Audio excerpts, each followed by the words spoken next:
o intercrimes, ou etapas de realização do crime, ou o caminho do crime, tudo é a mesma coisa. Na doutrina, esse intercrimes é o mais, digamos, citado, né? É o caminho do crime. O sujeito vai praticar um delito, ele tem um caminho a seguir, um projeto criminoso, digamos assim. Ele tem um projeto de arquitetura, o criminoso tem o projeto do crime. Então, isso é o intercrimes. Eu fiz uma figura aqui muito bem, que eu considero assim, bem ilustrada para facilitar o entendimento, né? Porque na doutrina vocês não vão encontrar uma forma gráfica capaz de falar muita coisa, vocês conseguirem perceber, aprender muita coisa de forma bastante simples. A doutrina é mais densa, é mais difícil. Vocês levariam muito mais tempo para entender o que é o intercrime de forma adequada. Muito bem, então está aqui a figura gráfica. O intercrimes é composto por essas fases aqui: cogitação, é uma fase de pensamento, de cometer o delito; a decisão, quando o sujeito decide cometer; e os atos executórios, os atos de execução. Com isso, nós temos duas fases: a fase não punível, que é esta aqui, que vem até aqui, a decisão, que é os chamados atos preparatórios do delito. Essa fase o nosso sistema não pune, salvo algumas exceções. Mas aí já existe uma descrição autônoma do próprio legislador, né? Falando da regra, né? Então, a fase não punível dos atos preparatórios. A fase punível é a fase dos atos executórios. No momento em que o sujeito entrou nessa fase vermelha, ele é punível, seja por um crime tentado ou seja por um crime consumado, a depender da situação. Se ele conseguiu o resultado pretendido, caminhou até aqui nos atos de execução e atingiu o resultado, ocorreu a consumação. Mas se ele foi interrompido por algum motivo durante esses atos de execução, então nós vamos ter aí a tentativa, né? Tentativa é exatamente isso, né? A interrupção dos atos executórios por circunstância alheia à vontade do agente. Então vamos lá. Vamos imaginar que o sujeito passou aqui da fase de cogitação, que é a fase de ideias de cometer o delito, veio para a fase de decisão, decidiu que vai cometer o delito. Digamos que um crime de homicídio, o sujeito cogitou, decidiu, aí ele vai agora iniciar os atos executórios, que é a parte punível do crime de homicídio. Então, vamos imaginar que ele percorreu daqui, desta linha, até essa linha verde aqui, mais cheinha um pouco, né? Então, ele percorreu até aqui. Aqui ele foi interrompido por circunstâncias alheias à sua vontade. Ou seja, nós temos um crime tentado. Os atos de execução foram interrompidos involuntariamente. Isso é a tentativa de homicídio. Quando o sujeito inicia a execução, mas não consuma o delito por circunstâncias alheias à sua vontade. Ou seja, os atos de execução foram interrompidos involuntariamente. O sujeito queria prosseguir, mas não pôde.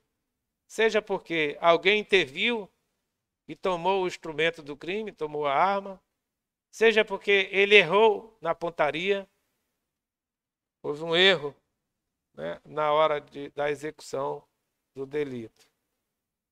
Então aí nós temos a tentativa.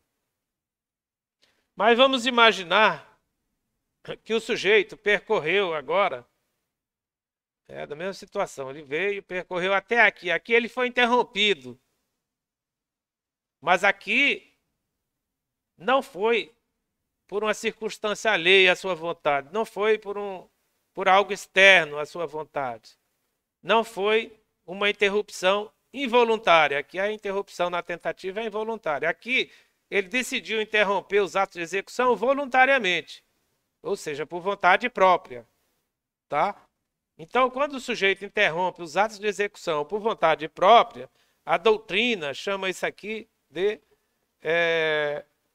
arrependimento voluntário, ou desistência voluntária, melhor dizendo.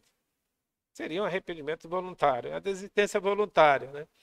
Então, os atos de execução são interrompidos voluntariamente. Tem aqui, o sujeito interrompeu atos de execução voluntariamente. Então, isso é a desistência voluntária.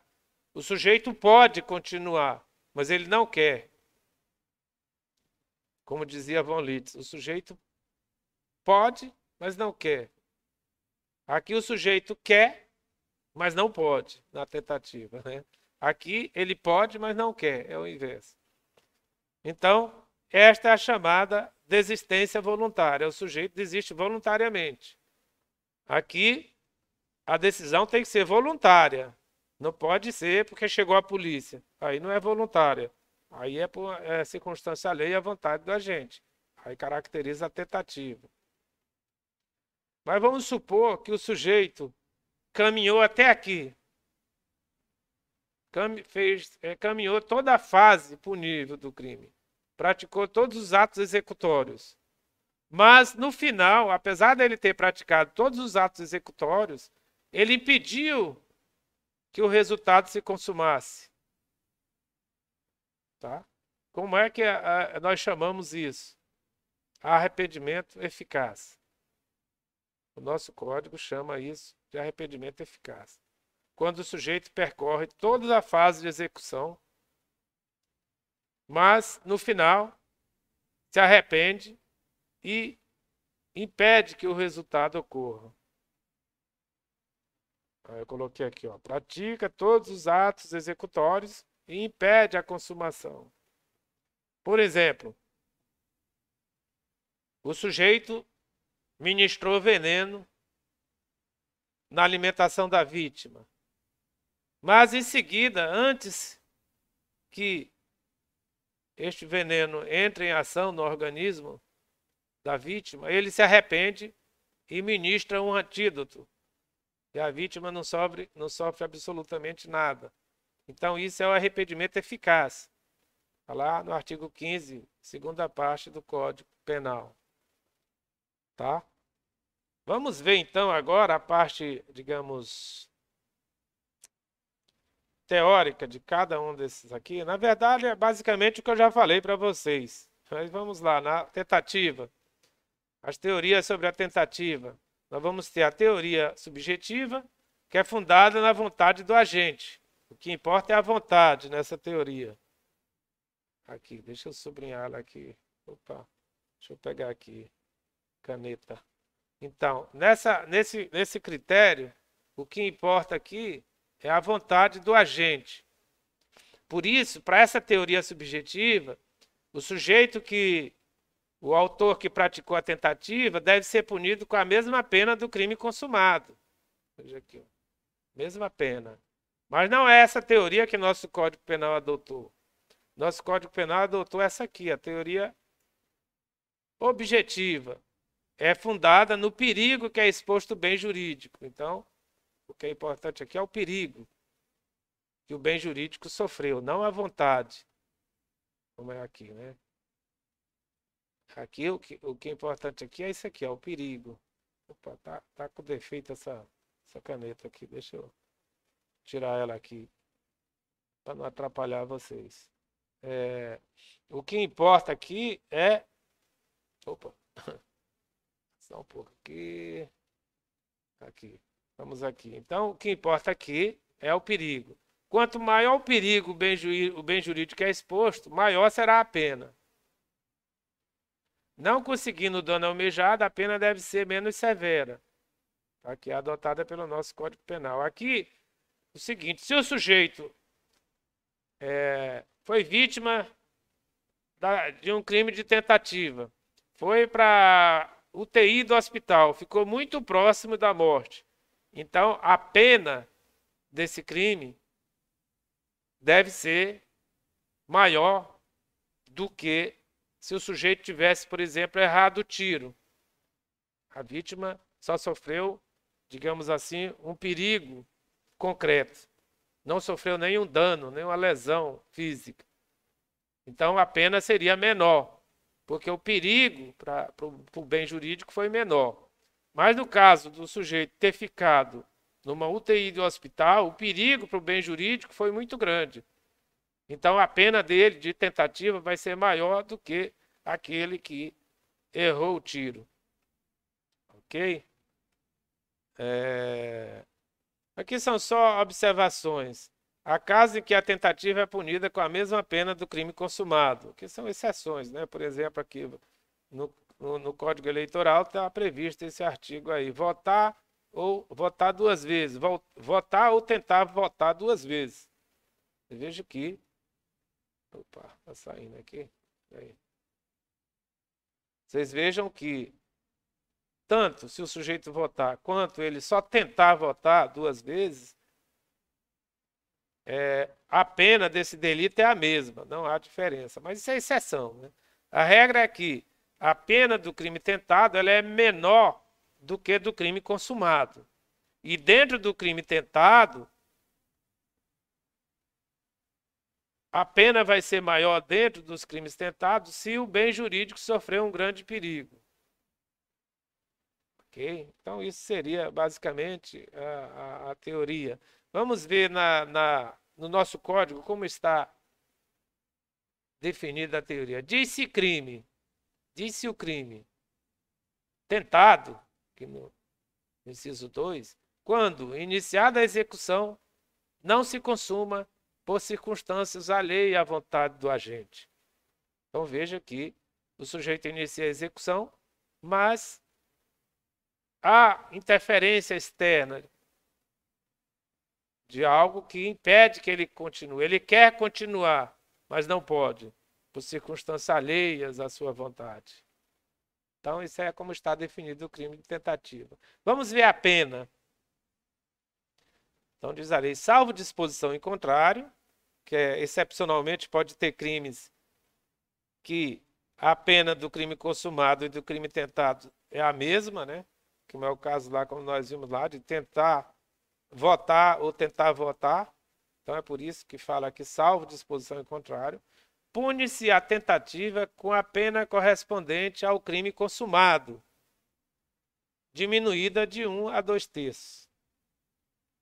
Ok? Então, o que é que o juiz, no momento de aplicar uma pena de um crime consumado, deve fazer? Ele vai aplicar a pena, por exemplo, num crime de homicídio, do homicídio consumado. Em seguida, ele vai verificar qual foi o perigo que o bem jurídico sofreu. O bem jurídico sofreu um perigo, o sujeito teve entre a vida e a morte no hospital. Então, ele vai diminuir o quê? 1/3 somente. Se ele diminui 1/3 de uma pena de um crime consumado, é lógico que ela vai ficar maior do que se ele diminuísse 2/3. Porque ele tem esse intervalo de 1 a 2/3. Né? Pode diminuir a metade, etc. Mas vamos imaginar que o sujeito, o autor, praticou uma tentativa e a vítima ficou, ele errou, atirou, errou o tiro. Então o juiz vai aplicar a pena do crime consumado, crime doloso consumado, e depois ele diminui 2/3, que é o máximo do crime consumado. Por quê? Porque o bem jurídico não sofreu pena, não sofreu risco, ou melhor, sofreu um risco muito pequeno, não sofreu lesão física sequer. Então o juiz aí pode diminuir 2/3. Ó, se você tira 2/3 da pena do crime consumado, vai ficar só 1/3, né? Então, a técnica é essa, né? O fato é que ele tem que observar que quanto mais próximo da consumação, em relação à pena da tentativa, quanto mais próximo à consumação, maior deve ser a pena da tentativa aplicada. Né? Ou seja, se o crime esteve muito próximo de se consumar, o juiz vai diminuir o mínimo da pena do crime consumado. Mas se o crime esteve muito longe, o bem jurídico sofreu só um risco concreto, não sofreu sequer dano físico, então o juiz pode diminuir 2/3. E assim sucessivamente, ele vai fazer essa dosimetria aqui entre 1 e 2/3. Ok? Então isso é o que diz a nossa lei sobre a tentativa. Vamos ver aqui a desistência voluntária. Vamos lá. Vamos ver logo aqui a doutrina. O que diz? Desistência voluntária, artigo 15, primeira parte. Inicia a execução e desiste voluntariamente. Eu falei para o sujeito inicia a execução e desiste. Não é isso aqui? Ó. O sujeito interrompe voluntariamente, ou seja, ele inicia e desiste voluntariamente. É isso que está aqui. Von Litz, que é um grande penalista alemão, já falecido, chama de ponte de ouro, né, a desistência voluntária. É a oportunidade do sujeito sair do território da ilicitude e entrar no território da licitude. Diz ele lá no seu sistema de direito penal alemão, né? O Frank, que é outro autor alemão, foi muito feliz nessa distinção entre desistência voluntária e tentativa. Então, na desistência voluntária, o sujeito pode continuar praticando ato executório, mas não quer. Então, a desistência voluntária desistiu. Na tentativa, o sujeito quer continuar praticar atos de execução, mas não pode. Aí tem a tentativa. A desistência pode ser espontânea, parte da consciência do próprio agente, ou voluntária, parte da sugestão de terceiro ou da própria vítima. Caso a mãe. O cara está furtando, está dentro da casa e a mãe liga e diz, olha, eu estou aqui furtando uns televisores. Ela, ó, não faça isso, tal, desista. E o sujeito desiste. Aproveita. Entendeu? Mas em nenhuma hipótese pode haver coação física ou moral. Né? Se a polícia chegou na frente, o sujeito correu, já caracteriza a tentativa. A desistência voluntária é preciso que realmente seja voluntária, né? O agente responde pelos fatos praticados e estes constituírem crimes, claro, né?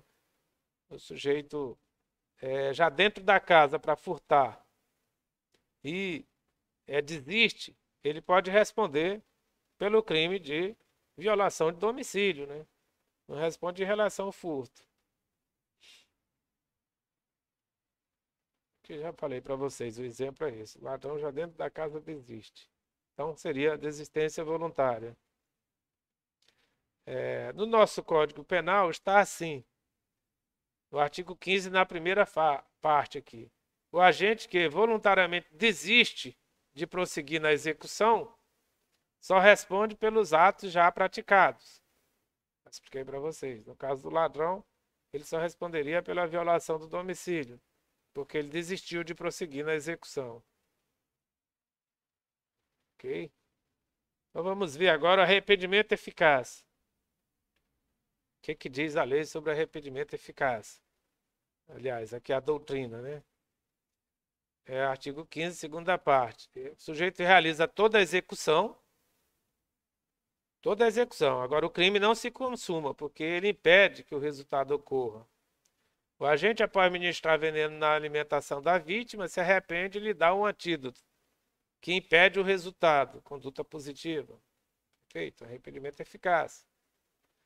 O que significa isso? São causas de exclusão de adequação típica ampliada. Exclui o fato típico em relação ao crime que o agente queria cometer. Não atua a norma de extensão. Torna-se atípica a conduta do agente. Exclui a tipicidade. Isso, naturalmente, a exclusão de atipicidade fundamenta-se em razões de política criminal. Cria-se uma ponte de ouro, né? Para o sujeito sair do campo da ilicitude e voltar para o campo da licitude. É lógico que a renúncia, o arrependimento tem que ser voluntário, né? Se não for, vai caracterizar a tentativa. Então aqui, se o agente dispara todos os cartuchos que tem no revólver e depois arrepende-se e impede que o resultado ocorra, há arrependimento eficaz. Quando o agente dispara apenas um cartucho, dispondo de vários no tambor do revólver, embora pudesse disparar, há desistência voluntária. É lógico, né? Aqui o sujeito pratica todos os atos de execução, disparou todos os cartuchos e depois se arrependeu, prestou socorro e a vítima se salvou. Há arrependimento eficaz. Aqui o sujeito disparou um cartucho só.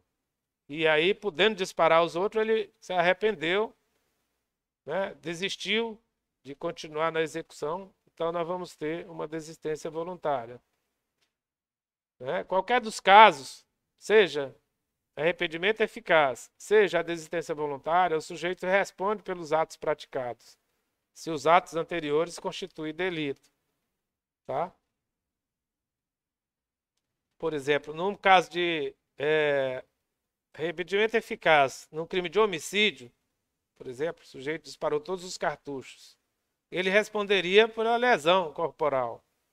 Eu entendo que aí ele responderia pela lesão e não pela tentativa, né? Porque a tentativa o sujeito interrompe-se, mas por motivo alheio à sua vontade. Aqui não, aqui o sujeito completou todos os atos de execução. Então, o que leva a crer que ele responderia naturalmente por uma lesão corporal. Ok? Então, nós já vimos que tanto o arrependimento eficaz quanto a desistência voluntária são situações de inadequação típica, exclui a tipicidade. Ou seja, foi apagada a vontade delituosa inicial. Vamos ver como é que está na lei. Aqui, o arrependimento eficaz, é a segunda parte do artigo 15. A primeira parte trata da desistência voluntária e a segunda do arrependimento eficaz. O agente que voluntariamente impede que o resultado se produza só responde pelos atos já praticados. Ok? Que eu já falei para vocês. Tá? E vamos ver o que é um crime consumado. Não era isso. Ah, tá aqui. Crime consumado. Disse crime consumado quando nele se reúnem todos os elementos de sua definição legal. Isso aqui que é a definição de crime de consumação, né? De crime consumado, de resultado, né? Vamos aproveitar e ver quais são os crimes que exigem, né, ou que têm características próprias na sua consumação. Então, nos crimes materiais, a consumação gera um resultado natural, um resultado físico, né? Seja a morte, a lesão, o dano, etc. Nos crimes formais e de mera conduta, a consumação ocorre com a própria ação. Veja que independe de resultado físico. Já que não se exige resultado natural. Tá? Isso aqui tá entre aspas aqui porque é do César Roberto Bittencourt, que eu fiz essa anotação. Então, os crimes formais e de mera conduta, a consumação ocorre com a ação. Já não se exige resultado naturalístico. O resultado é jurídico, não há resultado material. Então, geralmente, os crimes contra a honra, o crime de difamação, crime de calúnia, o crime de injúria, não há uma alteração no mundo físico, não há um resultado natural, mas há um resultado simplesmente no mundo jurídico. Há um resultado jurídico, não um resultado material, um resultado físico. Então, são crimes formais. São aqueles que o resultado se antecipa na ação, né? A consumação ocorre com a própria ação. Então, por exemplo, no crime de injúria, o sujeito injuriou o outro. Digamos que o sujeito chama o outro de você é um corno, por exemplo. Você é um filho da puta. E outros tantos adjetivos que se tem aí para crime de injúria. Não há alteração no mundo físico, né? Não é possível separar a ação e o resultado. Eles ocorrem ao mesmo tempo, a ação e o resultado ocorrem ao mesmo tempo. Por isso que se diz que a consumação ocorre com a própria ação. São chamados crimes formais e de mera conduta, né? Nos crimes habituais, aliás, os crimes de mera conduta, tem parte da doutrina que diz que não existe resultado, são crimes sem resultados. Então, na injúria verbal, seria um crime sem resultados. Embora eu acho, na minha opinião, para mim, todo crime tem resultado, seja ele natural ou seja ele jurídico. Todo crime tem resultado jurídico. Agora, nem todo crime tem resultado natural, tem resultado material, tem resultado físico. Mas todo crime tem resultado jurídico. Ora, se o sujeito difama outra pessoa, é evidente que não há um resultado físico, mas há um resultado jurídico. Porque houve uma ofensa ou uma lesão a um bem jurídico chamado honra, honra subjetiva, tá? Que é aquele conceito que o sujeito tem dele mesmo, é chamada honra subjetiva. A honra objetiva é o conceito que a sociedade, que as outras pessoas têm da pessoa, né, do agente. Então, para mim, todo crime tem resultado jurídico, mas nem todo crime tem resultado material. Agora, todo crime material, todo crime que tem resultado natural, ele tem resultado jurídico. Todo crime que tem resultado natural tem resultado jurídico. Não é verdade? Então, o crime de homicídio é um resultado natural, a morte de alguém, mas tem um resultado jurídico também, que é a eliminação do bem jurídico, a vida, que o direito protege. Então, esse resultado é jurídico. Então, todo crime material tem resultado natural e jurídico. Todo crime formal tem resultado apenas jurídico, não material. Ok? Muito bem, vamos ver a consumação nos crimes habituais. Ocorre com a reiteração de atos. Então, o exercício ilegal da medicina. É preciso que haja vários atos reiterados para caracterizar o delito. Não basta um único ato. Então, a consumação exige reiteração de atos nesses crimes habituais, que se apresenta como uma espécie de estilo de vida, né? O curandeirismo, a mesma coisa, né? Nos crimes permanentes, a consumação se protrai no tempo. A consumação se prolonga no tempo. Então, o crime de extorsão mediante sequestro. A consumação ocorre quando? Nesse crime permanente. Quando se retira a liberdade da vítima. E ela permanece, ela se protrai, se prolonga no tempo, até a recuperação da liberdade da vítima. Então, pode levar aqui 1 mês, 2 meses, 3 meses, 1 ano, 2 anos, 10 anos. Então, é o tipo de crime permanente. A consumação se projeta, se prolonga ao longo do tempo. Nos crimes culposos, como é que ocorre a consumação? Com o resultado natural, com a lesão. Já expliquei já hoje mesmo para vocês. E também em outras aulas anteriores. Que o crime culposo exige um resultado físico, um resultado natural. Se o sujeito praticou uma conduta e faltou com o cuidado necessário, mas nada ocorreu, nenhuma lesão física, a terceira pessoa, evidentemente que não vai caracterizar o crime culposo, porque ele exige um resultado natural. Nos crimes omissivos próprios, no momento da conduta, no momento em que o agente deveria e podia agir e não agiu. Então, nos crimes omissivos próprios, a lei manda, dá uma ordem ao autor, ao agente, para que ele pratique aquela conduta. E ele não pratica, ele se omite. E aí, por isso, caracteriza o crime próprio. Então, no momento da omissão, caracterizou a consumação. Por exemplo, na omissão de socorro. O sujeito se omitiu, está caracterizado. Não tem como separar esses atos ao longo do tempo. É um crime formal. Ou o sujeito presta socorro, e aí é um indiferente penal, portanto, a conduta, ou ele não presta socorro e está caracterizado a omissão do artigo 135, por exemplo. Porque na omissão, a lei manda o sujeito fazer e ele não faz. Isso é a essência do crime culposo. Ele deveria agir e não age. Por que deveria? Porque a lei manda. Muito bem.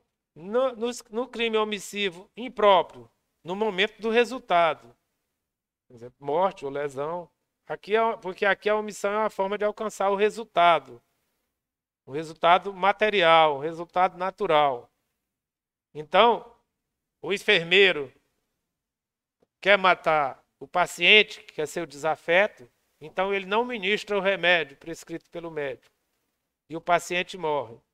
Então, a consumação vai ocorrer no momento da morte, no momento do resultado. Ok? A consumação nos crimes qualificados pelo resultado, com a ocorrência do resultado qualificador. Lesão corporal seguida de morte. Então, a morte é o resultado qualificador. Então, se ocorrer o resultado qualificador, vai ocorrer a consumação. Então, essas são algumas observações, são essas observações que eu gostaria de fazer sobre o resultado, sobre a consumação em alguns delitos, tá? Que está previsto. O crime permanente eu já falei para vocês, né? É aquele que a consumação se prolonga no tempo, né? Então não vou nem mais conversar sobre isso, porque já expliquei para vocês. Ok, gente? Então, seria isso.